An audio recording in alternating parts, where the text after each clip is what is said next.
Inner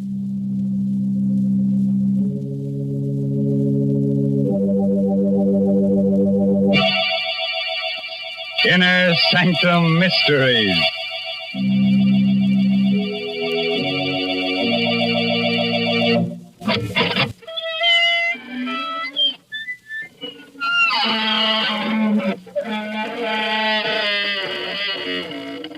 Good evening, friends of the Inner Sanctum. This is your host, Raymond, inviting you once again to join our scary company. Please come in, won't you? We have a full quiver of shivers this evening, and, what? You say it's rather cold in here. Well, some of the chills of our story must have leaked out. Why don't you all huddle together? There's so much comfort in having someone else beside you instead of being besides yourself. And here's a fact for you.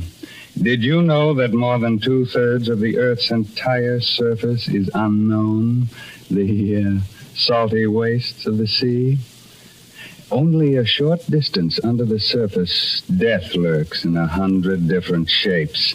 And that's where we're going to take you tonight in Robert Newman's strange story of Death in the Depths.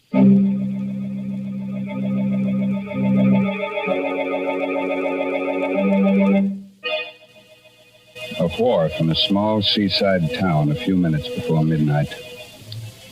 Moored to the dock, just barely visible through the thick fog, is a stubby, broad-beamed ship. Suddenly, out of the swirling mist, a man and woman appear. He is tall, heavy-set, carries a sea bag over his shoulder. She's slim, attractive. They reach the end of the dock, and he stops, his face haggard. I can't do it, Leila. I just can't. That's all there's to it. Stop arguing and get on board there. Well, I'm telling you I can't, Leila. I can't. Why even think about it? The way the water looks down under. Feel of it pressing against you. And I'm telling you that you're going whether you like it or not. 2 years of living in crummy second-rate rooming houses. That's plenty, see? Too much. You're going back to doing something that really pays off. But, Leila, I told you to shut up. Now stop squawking and let's go aboard. Okay. Hi there, the Gasca Bay. Is Captain Brody around? I'm Brody. Come aboard. Evening, Captain. My name's Farrell. This is my wife. Hello. I understand you're going off on a job and you're looking for divers. Well, yes, I am. We've got a salvage job off the Keys. It's a tough one, 20 fathoms. We only use real deep water men. What did you say your name was again? Farrell. Steve Farrell. You mean Big Steve Farrell? Why don't you say so? Sure, I can use you. Wait right there. I'll go get the paper. Okay, Captain. Well, was that so tough? Leila, for heaven's sakes, don't make me do it. You don't know what you're asking me to do it. It's like sending me... Leila. Did you hear that? 9 bells. What of it? What of it? There's no such thing as 9 bells. It's like a clock striking 13 o'clock. And it means death. The only other time I ever heard it was when Curly... Listen, I'm getting sick of this, see? You don't want to do any more diving because you've lost your nerve. And because a bell rings 9 times instead of 8, you say it means something. Well, what do you think it would mean if I told the police a couple of things I know? I'll tell you. It would mean the chair. Now, how do you like that? Leila, you don't know. You don't know. Take care of yourself, Stevie boy. I'll be seeing you in a couple of weeks. Feeling pretty good, aren't you? I think you're getting just what you want. Well, maybe you are. Because when I sign those papers, I won't be signing on as a diver. I'll be signing my own death certificate.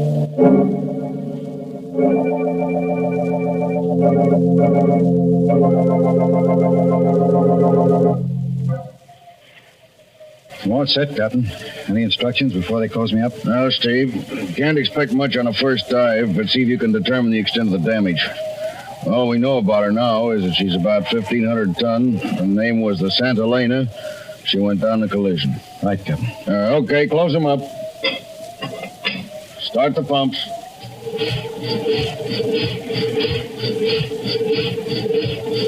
Lower away.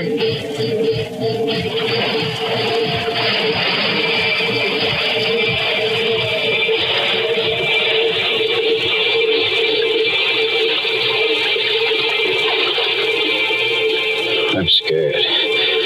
Scared. I swore I'd never go down again. But here I am. It's all just the way I remembered it. Nothing at first but the quiet.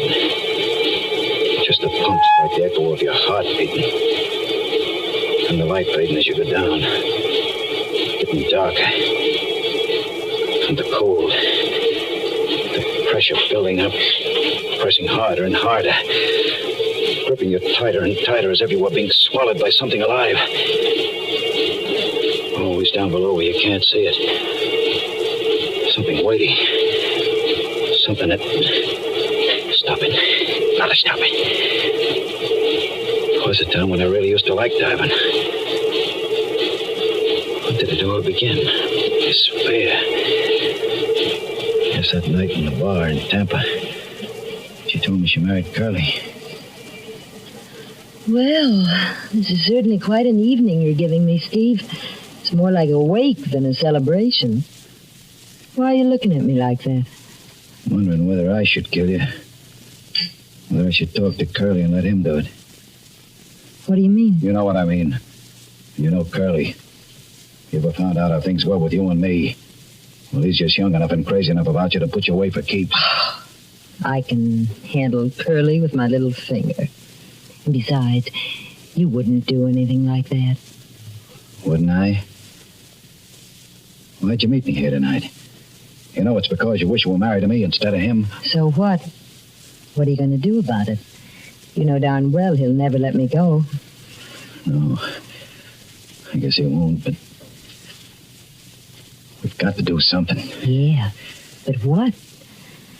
After all, he works for me. Diving's kind of dangerous. As a matter of fact, we're getting off on a job tomorrow that's pretty tricky. Steve. When you want something badly enough, there's always a way of getting it.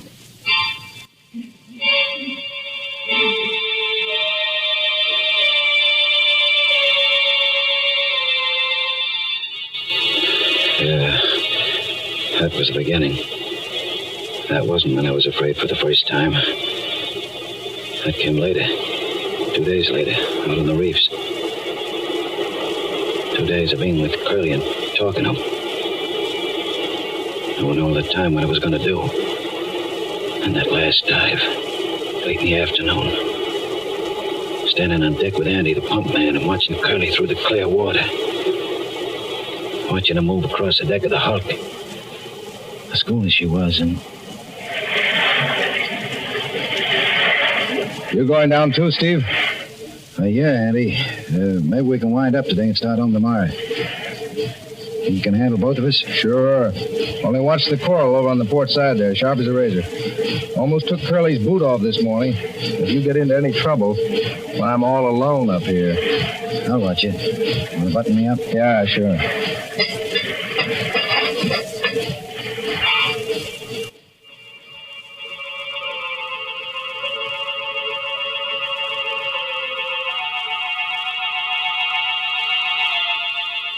Going down then. Just the way I'm going down now. But I still wasn't afraid. Not yet. I was too busy figuring out just how I was going to do it. And landing on the bottom and starting to work my way toward the Hulk, over the coral. There was Curly's hose and safety line, lying on the coral, snaking its way to the Hulk where he was working. I didn't have to look up. You could tell by the shadow I was under the hull of our ship, so Andy couldn't see me. And I came to a place where Curly's line was lying right next to a coral spur. And I knew that was it.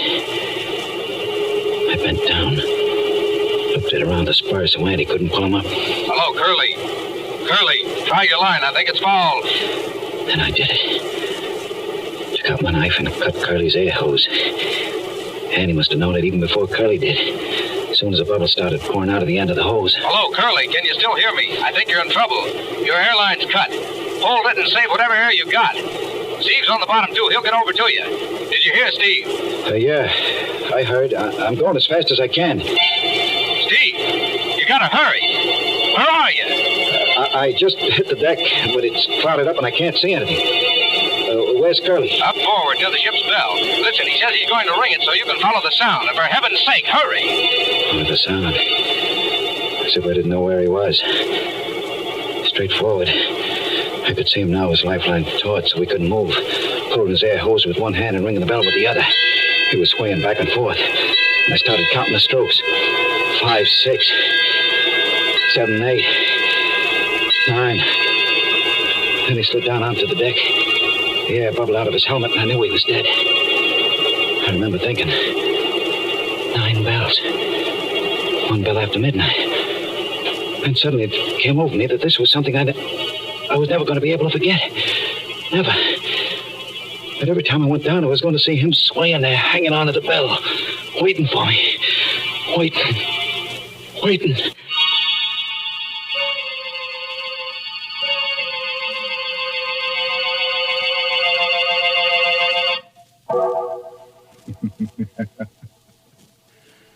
So that's why Steve Farrell wouldn't go back to his old profession of deep-sea diving. I should think it would lose some of its appeal if you expect to meet a dead man every time you go down.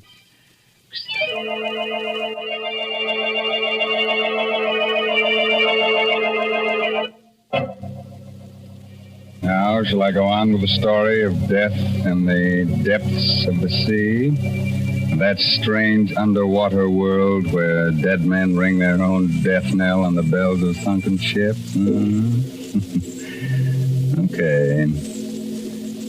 It's just a moment later now. And Steve Farrell is still standing on the deck of the sunken freighter Santa Elena. Oh, Steve, anything the matter?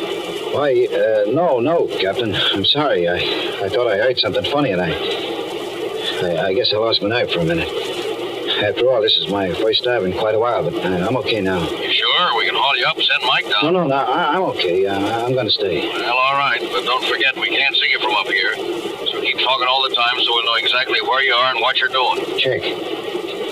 I'm up forward now on the port side of the deck. I'm just going inside. The companionway door is jammed shut, and I'm clicking on it. There she is. And now I'm inside in the car door. It's pretty dark. I'm switching on my light. I can see now, a little way ahead of me at least. It's all kind of queer. Queer? How? Just funny, strange. She's canted over on the starboard side, so the card is tipped over at an angle. Sort of like a dream where everything's turned around. Kind of different and still familiar. Why does it seem so familiar? It seems to remind me of something else. That's it.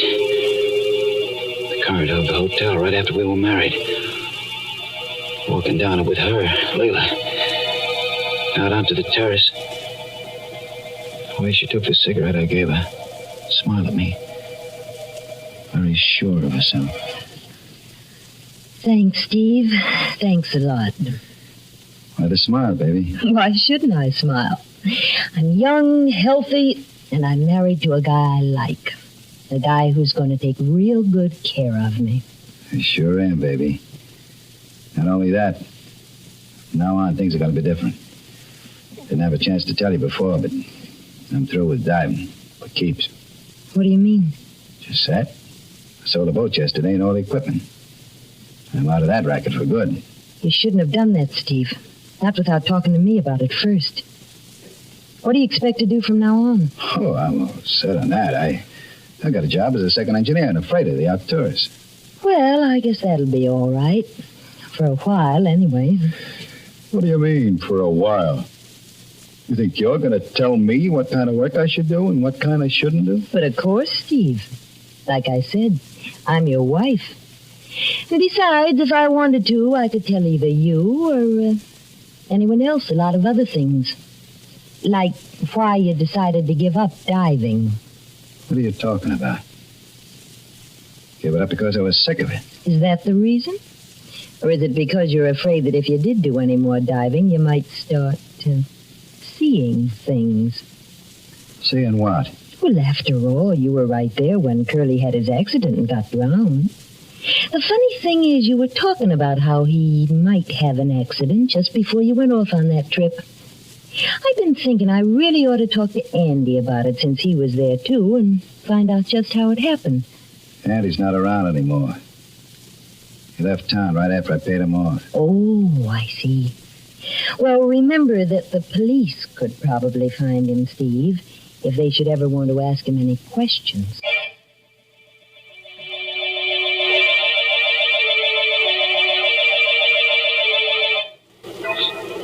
Steve, what's the matter? Why don't you answer?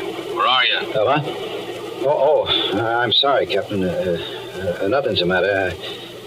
I guess I was just thinking about something else, and I'm at the end of the corridor now. Just opening the door to the engine room. I'm going across the gratings now and down the stairs. Funny. Something kind of familiar about all this. Pattern in the grills. Picture the stairs. Hey, Captain, what did you say the name of this tub was? Santa Elena. Panamanian Registry, I think. Why? She kind of reminded me of another ship, the Arcturus. The Arcturus? What made me think of her? I know why. A year and a half in which I almost forgot about Curly. What had happened down there on the deck of the schooner. A year and a half in which I was almost happy, even with Leila. And that night, the night McHenry came up to me when I was on watch in the engine room.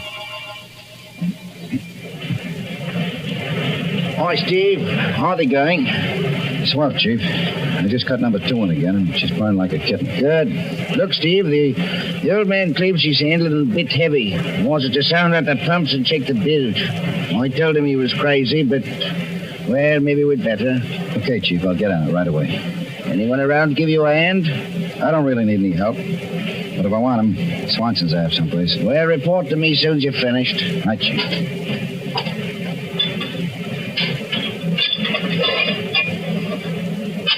Oh, there you are, Swanson. Hey, where you going? Come back. Go. Hey, wait. Wait a minute. You're not Swanson. Who are you?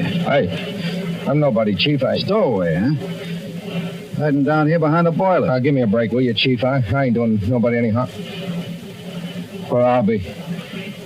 Steve. Big Steve Farrell. Andy Andrews. And I wanted a break. This is terrific, Steve. Like money in the bank. What happened to you anyway? Oh, usual thing. Run of tough luck. Been out of work for about a year now. Look, Steve, I'm pretty hungry. I ain't had nothing to eat since we left port. Well, I guess I could pick up some stuff from the galley for you. But you have to be careful. It'd be the devil to pay if they found out I was hiding you. Good old Steve. I know you wouldn't let an old shipmate down.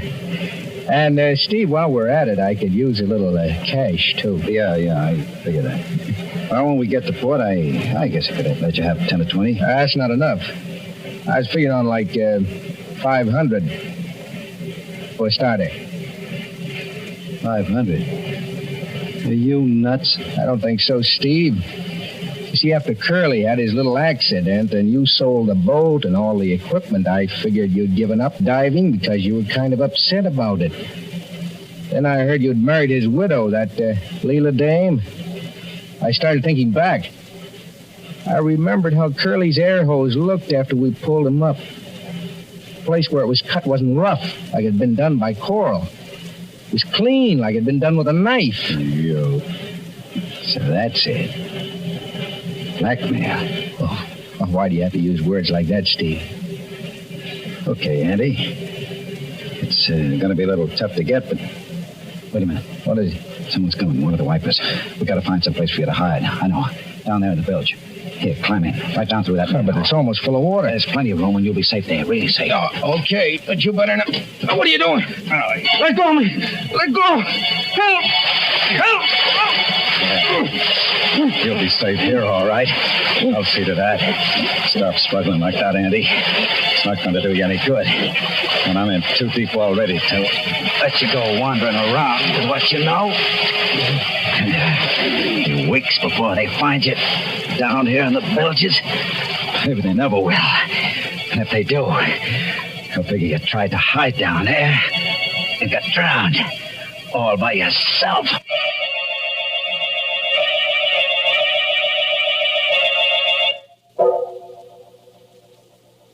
Hello, Steve. Steve, will you talk up and stop mumbling? Where are you now? Down at the bottom of the ladder in the engine room.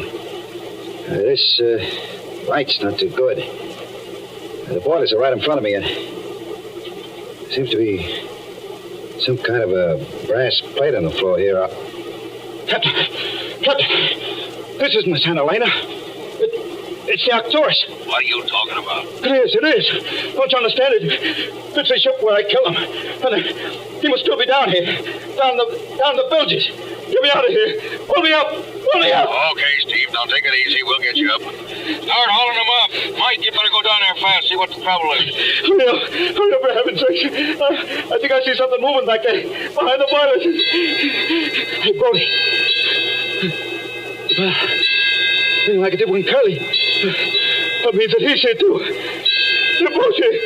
Can't you get me out? We're trying, but something's wrong with your line. Seems to be fouled. Now, look, Steve. Try to get out yourself. Start working your way back along your line. No good, Steve. You know that, don't you? You're here to stay. Andy. It is you. Sure, Steve. And I got a friend with me. A friend of yours, too. He's standing right next to you. Curly. We waited a long time, Steve. But now you're here with us. And now you're going to know exactly what it was like with both of us. You're going to know what it's like to drown. Steve, why don't you answer? What's the matter? Steve, your lifeline and air hose, I think they're gone. Hey, Curly, no. Let me go. Too late, Steve. This is it.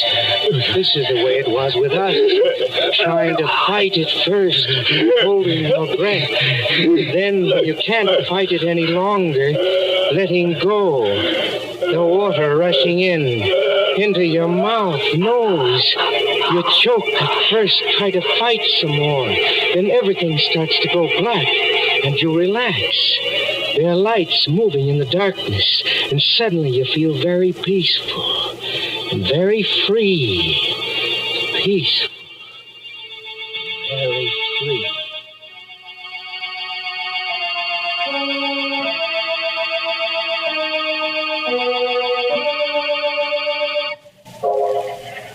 Did you find him, Mike?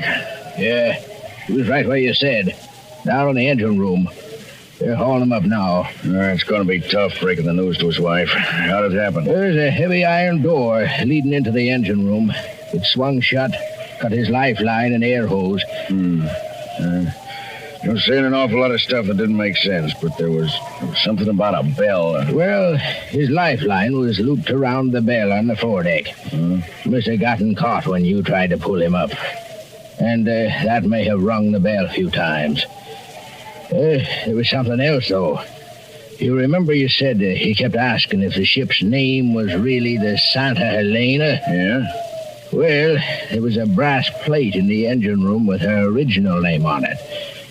And it was the Arcturus.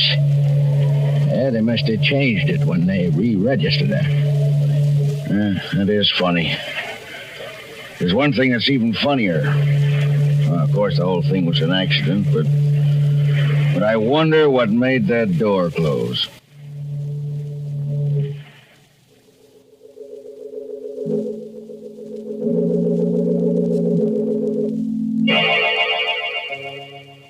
Oh, you do, huh? Even with two able-bodied ghosts about? But that's the way we like to leave you, with a couple of things to keep you wondering. And when we do, then we've known we've really rung the bell, the funeral bell.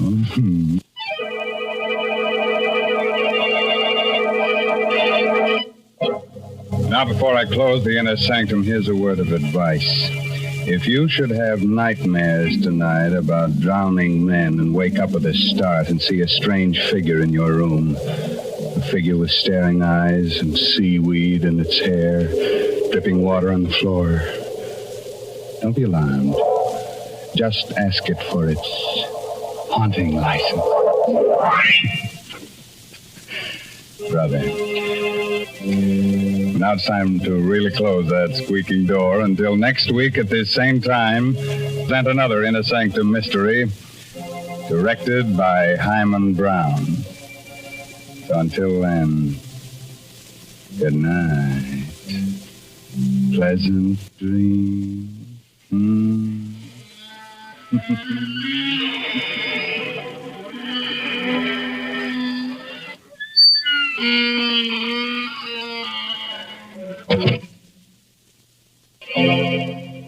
This is CBS, the Columbia Broadcasting System.